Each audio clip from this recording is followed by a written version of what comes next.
السلام علیکم ورحمۃ اللہ وبرکاتہ. ګرانو اوریدونکو، الله رب العزت د ارچا د بچو د خويندو نصیبونه خسته کی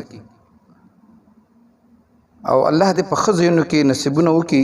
جنې کاغه لور وی که خور وی دا چې کله په کور کې را پیغله شي نو د پلار مور سره او د کور خلکو سره دا فکر جوړ شي چې د دې یو خزه کې رشته وشي او بهترین ځای کې دا جنې الته بیا خوشحالي.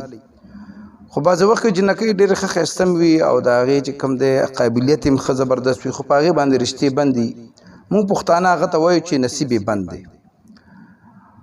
یا بالکل رشتې راځي نه یا رشتې راځي خو خبره نه جوړېږي. او دا واقع د جنکو دپاره د پریشانۍ خبره ځکه ده چې د هلکانو خو د ودونو وخت نه تېرېږي خو د جنکو د ودونو وخت تېرېږي. نو زه تاسو ته نن څلور طریقې ښیم په دې کې چې کومه طریقه تاسو ته اساني هغه وکئ. ویډیو به تر اخره پورې ګورئ، اورئ به یو خبره به اورئ، ځان به پوهوئ.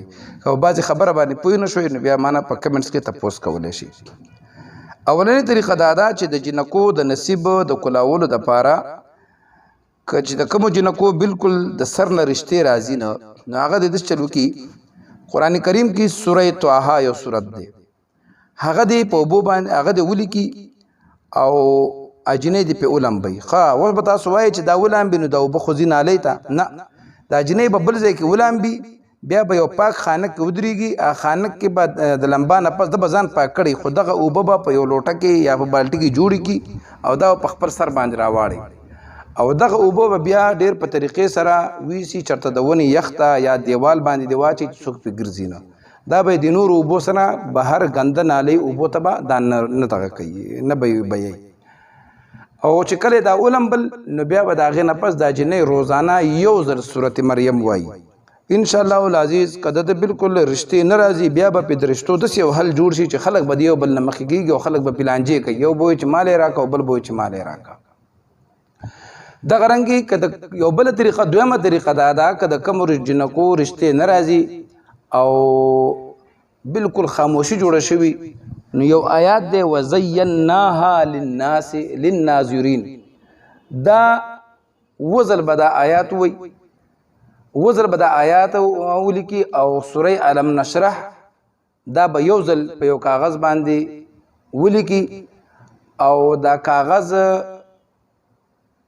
به په د آیات کریمه باندې وزیناها للناظرین وزل به دا وزل به دا آیات کریمه وی او یو څلوېښت ځل به سوره علم نشرح وی او دا کاغذ به پې دم کی او دا جنۍ به په دغه کاغذ دا اوبه چې کوم دي د سوره علم نشرح چې پې لیکلی دا به په دې اوبو به په دغه طریقه ولامبي چې هغه اوبه بهر نالۍ ته رانشي چې دا به پاکه ولامبي او د هغې نه پس به په یو غټ لوښي کې ودرېږي او دا به په هغه اوبه به د خپل سر په بدن باندې به تېرېږي.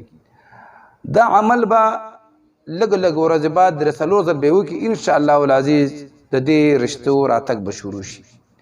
درېیمه طریقه د سوره اخلاص په ذریعه باندې ده چې د کومو جنکو رشتې نه راځي او عمر یې سیوا کېږي نو هغه به د وده کېدو نه مخکې اودس وکړي او بیا به 100 ځله سوره اخلاص وایي. سوره اخلاص قل هو الله احد چې موږ یې مانځه کې وایو او د چا سره به خبرې نه کوي، د هغې نه پس به دا وده شي. او د کله چې دا وظیفه کوي نو دې وخت کې به د دې نیت دا وي چې زما رشتې راشي او د دې مقصد دپاره به الله نه دعا مو غواړي. انشاءالله العزیز 3 میاشتو کې 90 ورځو کې به دا به د دې رشتې به پوره شي. کم چې به د 3 میاشتو کې د دوی هغه کم د خپل زنانو د بیمارۍ ورځې دي هغه به شمار کړي، دا به 90 پوره کړي، هغه به ترې وباسي. هغه ورځو کې به دا دغه نه کوي، دا وظایف به نه کوي. انشاءالله العزیز د عمل پوره کېدو نه مخکې به دې رشتې چالو شي خو عمل به لازمي پوره کوي.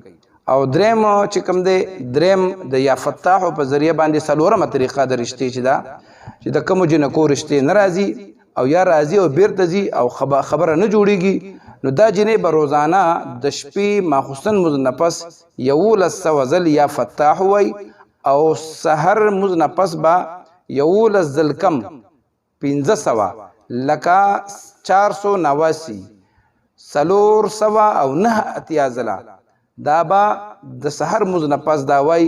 انشاءالله العزیز که دې جنکو رشتې چا ول نصیبونه په جادو بند کړي یا په خپل بند وي یا د جنکو عمرونه سیواوي هر قسم مسله چې پرشته کی وي دا رشتو راتک به شروع شي ما په خپل دعاګانو کې یاد ساتي ان شاء الله بیا به تاسو په خدمت کې حاضرېږم تر هغه پورې اجازه غواړم د الله په امان